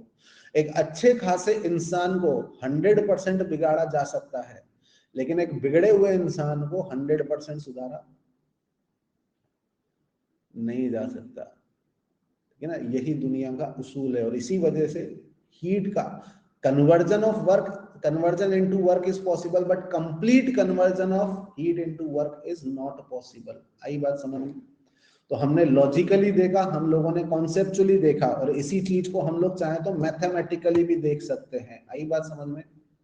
और वो मैथमेटिकली हम लोग समझते हैं किससे? एक ऐसे इंजन से जिसका की कन्वर्जन सबसे ज्यादा हो, और वो होता है कौन सा? Carnot cycle. हेडिंग डालिएगा कार्नो साइकिल, और इसी में इसमें लिखिएगा कि it is a cyclic process, it is a cyclic cyclic process consisting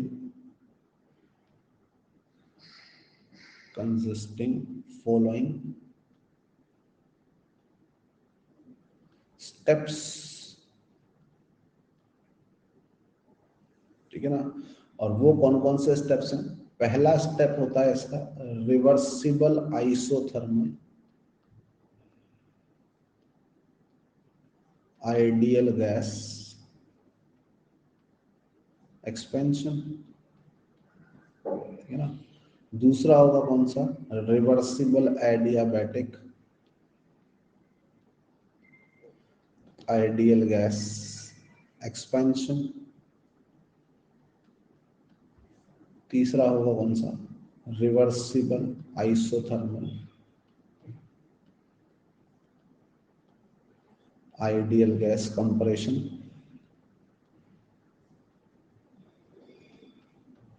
and चौथा होगा रिवर्सिबल एडियाबैटिक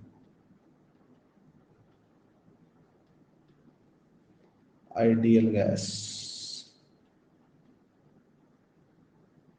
कंप्रेशन, ठीक है ना।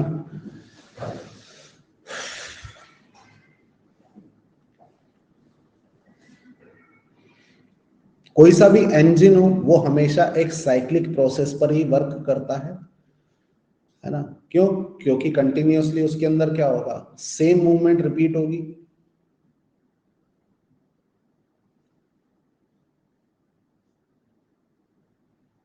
आपने फोटो वीडियो के अंदर देखा भी होगा, है ना। ये कोई भी इंजन होता है तो उसके अंदर इस तरीके से मूवमेंट चलती है। तो इंजन जो है वो हमेशा साइक्लिक प्रोसेस पर वर्क करेगा, ठीक है ना। तो साइक्लिक प्रोसेस में ऐसा होना चाहिए कि उसका पहला ही स्टेप क्या करे? हीट को एब्जॉर्ब करे, तभी तो वर्क में कन्वर्ट कर पाएगा।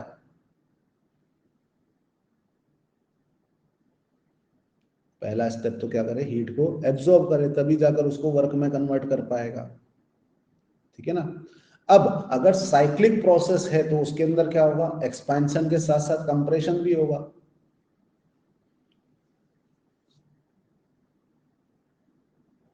है ना। तो कार्नो ने क्या किया? एक हाइपोथेटिकल प्रोसेस बनाया, ठीक है ना, जिसमें एक्सपेंशन का जो वर्क है, मतलब work done by the system जो है वो मैक्सिमम से मैक्सिमम रहे, और कंप्रेशन मतलब वर्क ऑन द सिस्टम जो है वो कम से कम रहे, ठीक है ना। तो हमने देखा थे वर्क के मैग्नीट्यूड का कंपैरिजन। जब हम लोग बाय द सिस्टम की बात करते हैं तो कौन से वर्क का मैग्नीट्यूड ग्रेटर आता है?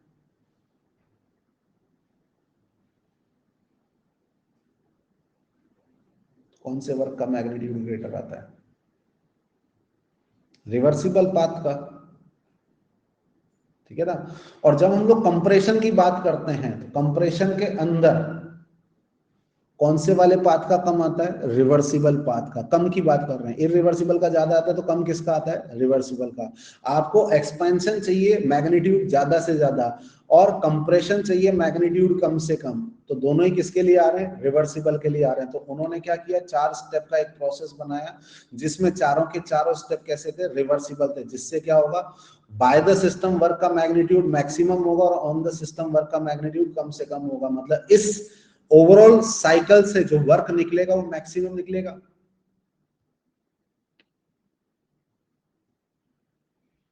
आई बात समझ में? और इससे हम लोग चेक कर लेंगे कि कंप्लीट कन्वर्जन होता है कि नहीं होता।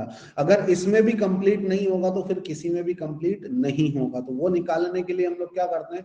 अपना हीट इंजन इसी साइकिल के ऊपर डाल देते हैं। तो अपने हीट इंजन में क्या थे?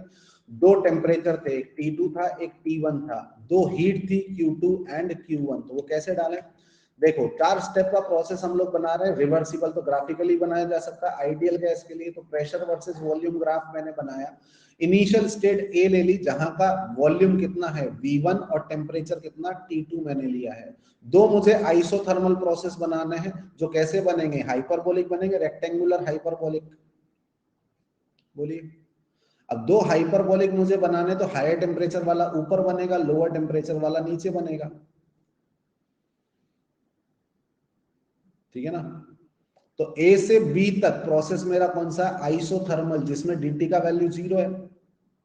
फिर उसके बाद में रिवर्सिबल एडियाबैटिक, लास्ट टाइम भी बताया था मैंने, रिवर्सिबल आइसोथर्मल और रिवर्सिबल एडियाबैटिक दोनों हाइपरबोलिक बनते हैं, जिसमें मैग्नीट्यूड ऑफ स्लोप किसका ज्यादा होता है, एडियाबैटिक का। तो वो ऐसा ही रहेगा, ये दोनों की सेम इनिशियल स्टेट मान लो, तो उसमें बी से कहां पर जा रहा है, सी पर जा रहा है। फिर कंप्रेशन होगा, फिर से कैसा, आइसोथर्मल का रेक्टेंगुलर हाइपरबोलिक, और फिर से एडियाबैटिक का आ जाएगा। तो इस तरीके से कंप्लीट साइक्लिक प्रोसेस है, ठीक है ना। A B process isothermal, B C process adiabatic, C D process isothermal, D A process वापस से कौन सा, आइसोथर्मल। अब ए से बी तक टेम्परेचर सेम रहेगा, सिमिलरली सी से डी तक टेम्परेचर सेम रहेगा। अब इसमें से अपने को दो टेम्परेचर लेने हैं, एक T2 और एक T1, जिसमें से हायर कौन सा है, T2। तो हायर वाला कौन सा आएगा, ऊपर। तो ए से बी वाला जो है उसमें टेम्परेचर कितना बना हुआ है, T2 बना हुआ है, एंड सी से डी वाले में टेम्परेचर कितना बना हुआ है, T1 बना हुआ है। ये समझ में आता है, ठीक है ना। दो टाइप की हीट है मेरे पास में, एक heat absorb by the system है और एक heat released by the system है। तो सिस्टम क्या कर रहा है, हीट को एब्जॉर्ब कर रहा है, कौन से टेम्परेचर पर, T2 पर, और रिलीज कर रहा है किस पर, T1 पर। तो क्या यहाँ पर T2 और T1 टेम्परेचर है, T2 पर सिस्टम में हीट आ रही है Q2, और T1 पर हीट जा रही है सिस्टम से Q1। बाकी दो प्रोसेस एडियाबैटिक है, तो उसमें तो हीट का एक्सचेंज होगा ही नहीं,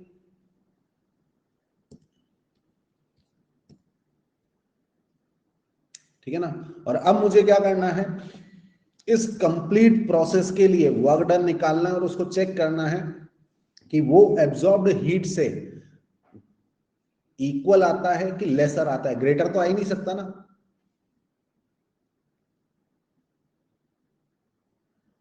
ये तो श्योर है, ग्रेटर तो आ ही नहीं सकता, आएगा तो कैसा आएगा, लेसर ही आएगा। अब अगर मुझे एक साइक्लिक प्रोसेस दे रखा हो, तो वर्क डन का मैग्नीट्यूड कैसे निकालते हैं हम लोग,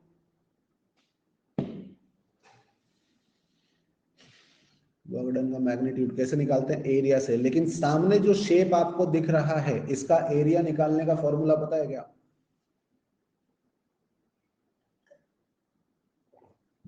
नहीं पता है। तो फिर क्या करेंगे हम लोग, स्टेप बाय स्टेप निकालेंगे, ठीक है ना। सबके अलग अलग प्रोसेस निकालेंगे और फिर सबको क्या कर देंगे, ऐड कर देंगे। आई बात समझ में। तो स्टेप 1 की अगर मैं बात करूं, जिसका वर्क डन मैं मान लेता हूं कौन सा, W1। अब देखो यहाँ पर रिवीजन होगा आप लोगों का ऑलमोस्ट पूरे फर्स्ट लॉ का, ठीक है ना। पहला स्टेप कौन सा है, reversible isothermal for ideal gas. Reversible के लिए DW reversible equals to minus P gas into DV, जिसमें आइडियल गैस के लिए पी गैस को क्या पुट करेंगे, nRT बाय V। इतने में तो फॉर्मूला ही याद आ जाएगा। तो W1 का वैल्यू कितना हो जाना चाहिए, माइनस nRT, टी कौन सा है यहाँ पर, T2, और ln में कितना जाएगा, V2 बाय V1,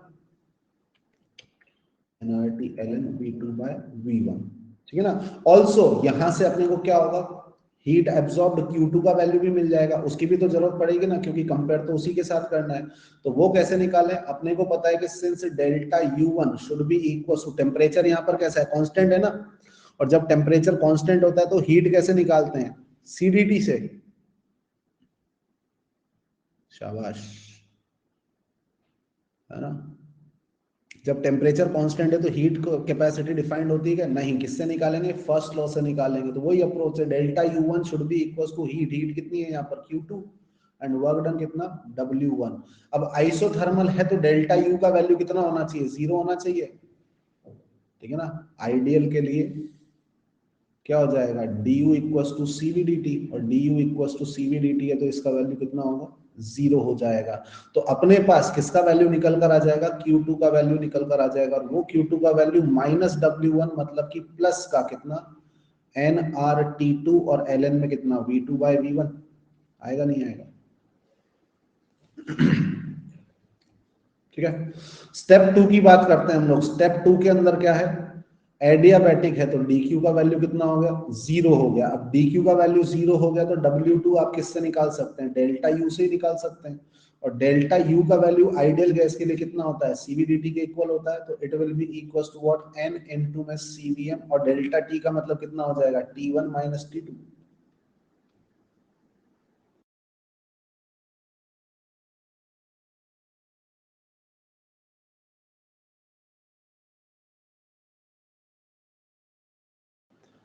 ठीक है। ये स्टेप 2 हो गया। इसी तरीके से अब स्टेप 3 निकालते हैं हम लोग, है ना। स्टेप 3 वापस से कैसा है, रिवर्सिबल आइसोथर्मल, जिसमें वर्क डन W3 अगर मैं निकालूंगा तो कितना, -nRT1 और ln में कितना, इसका फाइनल वॉल्यूम V4 और इनिशियल वॉल्यूम कितना, V3, है ना। इसमें तो हीट निकालनी नहीं है अपने को। और इसी तरीके से W4 की अगर मैं बात करूंगा तो W4 कितना हो जाना चाहिए, वही डेल्टा U4 के इक्वल आ जाएगा। और डेल्टा U4 मतलब कि कितना, n इंटू में CVM, फाइनल के लिए कितना हो जाएगा, T2 माइनस में कितना, T1 आएगा। स्टेप 1 2 3 4, तो चारों स्टेप्स के वर्क डन मैंने निकाल लिए हैं। और अब इनको क्या करें हम लोग, ऐड कर देते हैं, किसके लिए, फॉर वन कंप्लीट साइकिल।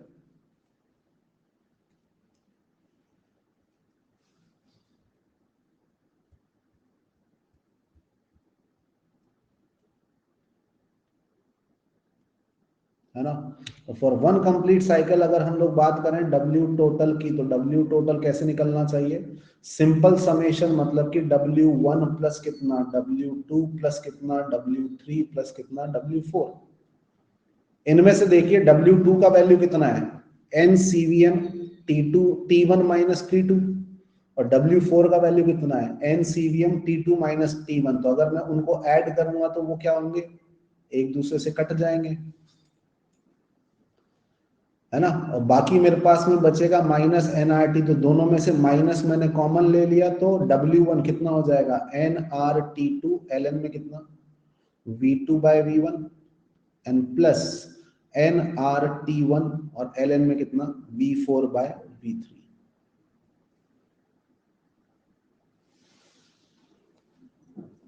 ठीक है ना। अब अगर कंपेयर ही करना चाहें तो कंपेयर यहां पर डायरेक्टली हो भी रहा है। अपना जो वर्क डन आया, मैग्नीट्यूड की अगर मैं बात करूं तो माइनस को उधर ले जाता हूं,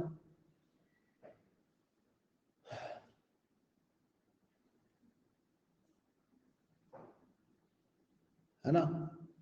मैग्नीट्यूड ऑफ W टोटल निकालना है तो माइनस को उधर ले जाते हैं, तो कितना आ जाएगा, nRT2 ln V2 bye V1। और ये वाला पार्ट V4 बाय V3 कैसा होगा, लेस देन 1, तो ये वाला पार्ट नेगेटिव आएगा। W3 वाला नेगेटिव है तो नेगेटिव नेगेटिव होगा, पॉजिटिव होगा, W3 वाला। V4 बाय V3 ये कैसा है, लेस देन 1, इसका नेगेटिव नेगेटिव पॉजिटिव, ठीक है ना।